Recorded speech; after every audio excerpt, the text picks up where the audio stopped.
Hello friends, welcome to mother India academy. मैं विवेक कुमार आपका स्वागत करता हूं। तो हमारी जो इस हिस्ट्री की सीरीज चली हुई है उसके अंदर आज हम वैदिक काल, वैदिक युग के बारे में जानकारी प्राप्त करेंगे। तो सबसे पहले इसका कार्यकाल हमें पता होना चाहिए।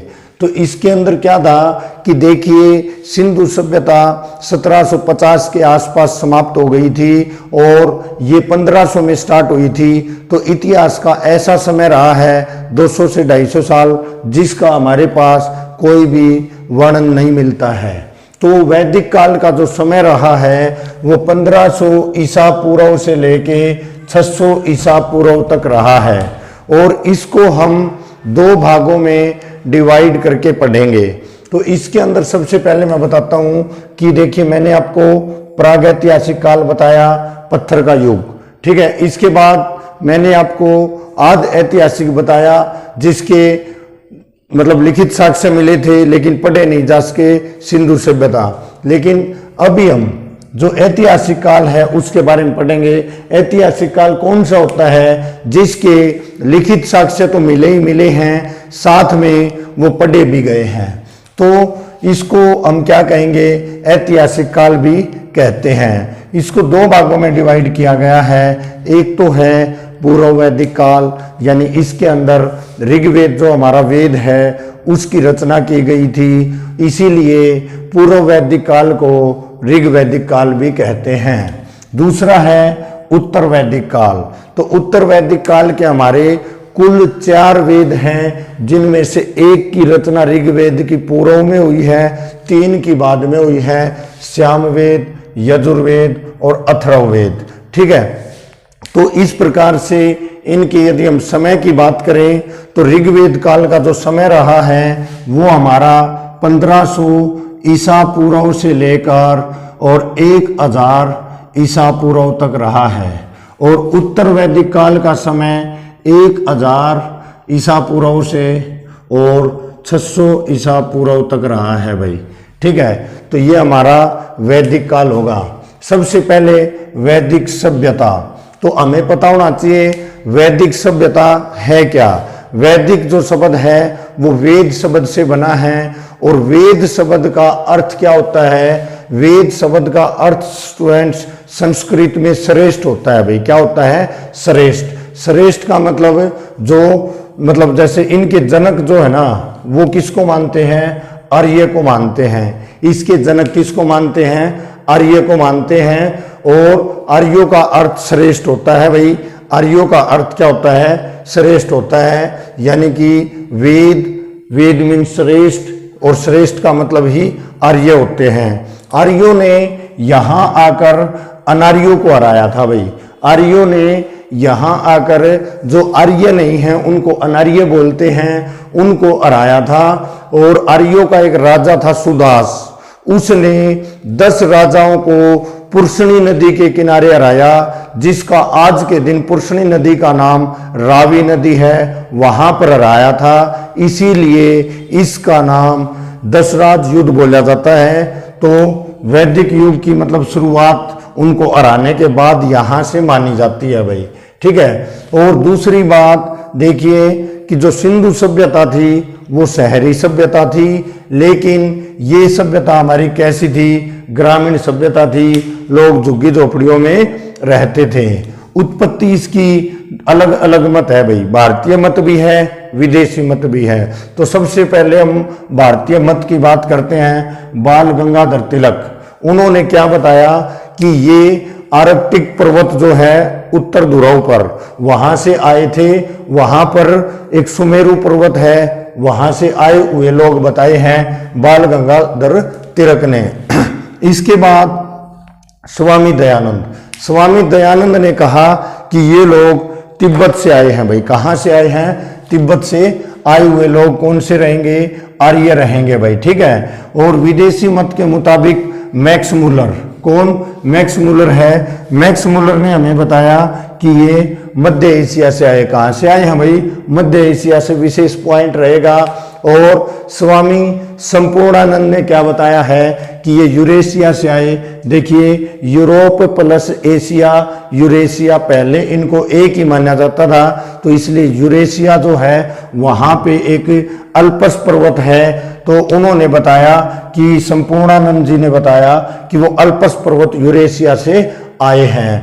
पुरातात्विक साक्ष्य के मुताबिक यदि हम बात करते हैं तो बोगा जकोई अभिलेख है भाई, ठीक है, जो कि 1400 ईसा पूर्व का है और मध्य एशिया से मिला है। उसके अंदर भी वैदिक युग जो है उसके साक्ष्य मिली है भाई, ठीक है। और इसके अंदर लिखा हुआ है कि ये 4 देवताओं की पूजा करते थे। इंद्र जो है लड़ाई का देवता माना जाता था, पुरंदर भी कहते थे। वरुण है, मित्र है और नसात्य की पूजा करते थे भाई, ठीक है। ये किसके मुताबिक है? जो बोगा जो कोई अभिलेख है उसके, जो मध्य एशिया से 1400 ईसा पूर्व मिला, उसके अंदर इसका वर्णन मिलता है भाई, ठीक है। इसके बाद ईरान की जिंदावेस्ता एक पुस्तक है भाई। ईरान की जिंदावेस्ता क्या है? एक पुस्तक है। उसमें भी वैदिक सभ्यता के साक्ष्य मिले हैं। किसके साक्ष्य मिले हैं? वैदिक सभ्यता के साक्ष्य मिले हैं। गोरे मृद भांड यानी मिट्टी के बर्तन, ठीक है, वो मिले हैं भाई, जिनसे पूर्व वैदिक काल के साक्ष्य मिले हैं। और चित्रित दूसर, क्या? चित्रित दूसर मृद भांड, ऐसे मिट्टी के बर्तन जिन पर चित्रकारी थी, वो किसकी जानकारी देते हैं हमें? वो उत्तर वैदिक के साक्ष्य हैं, यानी उत्तर वैदिक की जानकारी देती है। और ये जो है वो यूरोप के, ऐसा भी कहने में सुनने में आता है कि आर्य यूरोप के कैस्पियन सागर क्षेत्र के मूल निवासी थे भाई। आर्य कहाँ के निवासी थे भाई? यूरोप के कैस्पियन सागर क्षेत्र है भाई, वहां के मूल निवासी थे भाई, ठीक है। इसके बाद हम बात करते हैं साहित्यिक साक्ष्य। साहित्यिक साक्ष्य के अंदर ऋग्वेद की जानकारी मिलती है भाई, कि भाई ऋग्वेद जो है उसकी रचना किसके अंदर हुई थी? इसी समय में हुई है। और इसकी जो रचना थी पूर्व वैदिक काल में हुई भाई। किसके अंदर हुई है? पूर्व वैदिक काल में। इसको संकलित किसने किया? इसको संकलित किया कृष्ण द्वैपायन और महर्षि वेद व्यास ऋषि। किसने? कृष्ण द्वैपायन और वेद व्यास ऋषि ने इसकी रचना की है। इसका वर्णन हमें, देखिए इसके अंदर है ना, कितने मंडल है भाई? 10 मंडल है। कितने मंडल है ऋग्वेद के अंदर? 10 मंडल है। पहला मंडल और 10वां मंडल जो है सबसे नए मंडल रहेंगे, और दूसरा और 7वां सबसे पुराने मंडल रहेंगे भाई, ठीक है। तो इसके अंदर 10 मंडल हैं, 128 सुक्तियां, 1028 सुक्तियां है भाई। क्या है? सुक्तियां यानी मंत्र वगैरह है भाई इसके अंदर। कितने? 1028। और इसमें 1 और 10 मैंने क्या बताया? नए, और 2 से 9 की रचना, मतलब 1 और 10 से पहले हो चुकी थी, लेकिन सबसे पुराने पूछ लिए जाते हैं तो दूसरा और 7वां मंडल सबसे पुराना रहेगा। इसका जो तीसरा मंडल है ना भाई, उसके अंदर हमें किसकी? गायत्री मंत्र की जानकारी मिलती है। और गायत्री मंत्र जो है ना, उसकी रचना किसने की थी भाई? उसकी रचना जो अपने विश्वामित्र है, विश्वामित्र ने किसकी रचना करी थी भाई? गायत्री मंत्र की रचना करी थी, ठीक है। और गायत्री मंत्र है ना, सूर्य की देवी है एक सविता। कौन? सूर्य की देवी सविता है, उसके लिए मतलब इसकी रचना की गई थी। और 7वां मंडल जो है ना, 7वें मंडल में मैंने बताया जो 10 राज युद्ध हुआ था, 10 राजाओं को किसने? आर्यों का राजा सुदास ने हराया था पुरुषणी नदी यानी रावी नदी के किनारे। तो उसी को क्या कहते हैं भाई? ये अपना 10 राज युद्ध कहते हैं, जिसका वर्णन 7वें मंडल में मिलता है भाई, ठीक है। इसके अलावा हम बात करते हैं इसका 9वां मंडल। 9वें मंडल के अंदर सोम देवता का जिक्र है भाई। किसका जिक्र है? सोम देवता का। कहते हैं कि सोम देवता है ना, इनके लिए मतलब क्या था? हिमालय पर एक सोम रस प्राप्त होता है किसी वृक्ष से, और उसके अंदर से जो रस निकलता है ना, उसका सेवन राज्य महाराजे करते थे। जैसे आज के समय में हम मदिरा कहते हैं ना, इसी प्रकार से मतलब कहते हैं इसका प्रयोग किया जाता था भाई, ठीक है। हिमालय पर्वत से सोम रस प्राप्त करते थे भाई। 10वां मंडल में वर्ण व्यवस्था का जिक्र है। किसका जिक्र है फ्रेंड्स, इसके अंदर वर्ण व्यवस्था का जिक्र है। और वर्ण व्यवस्था है ना, यहाँ पर जाति आधारित न होकर क्रम आधारित होती थी भाई, ठीक है। जन्म आधारित न होकर क्रम आधारित होती थी, यानी एक ही घर में यदि 4 संतान हैं और एक तो मतलब जैसे युद्ध वगैरह करने में सक्षम है उसको स्तरीय कहते थे, जो पूजा वगैरह करने में मतलब इंटरेस्ट रखता है उसको ब्राह्मण कह देते थे, और जो सेवा करने में मतलब इंटरेस्टेड था वो उसको शूद्र कहते थे, और जो व्यापार करते थे बिजनेस करते थे उनको वैश्य बोलते हैं। तो इसमें जो वर्ण व्यवस्था 4 प्रकार की बताई गई है, जो कि जन्म पर आधारित न होकर कर्म पर आधारित थी। ब्राह्मण पूजा करने वाले, क्षत्रिय लड़ाई करने वाले, शूद्र सेवा करने वाले, वैश्य व्यापारी वर्ग भाई, ठीक है। इसके बाद फिर हमारा उत्तर वैदिक काल के अंदर जो हमारे वेदों की रचना हुई है उसके अंदर सामवेद, सामवेद को संगीत का जनक मानते हैं भाई। क्या मानते हैं? संगीत का जनक।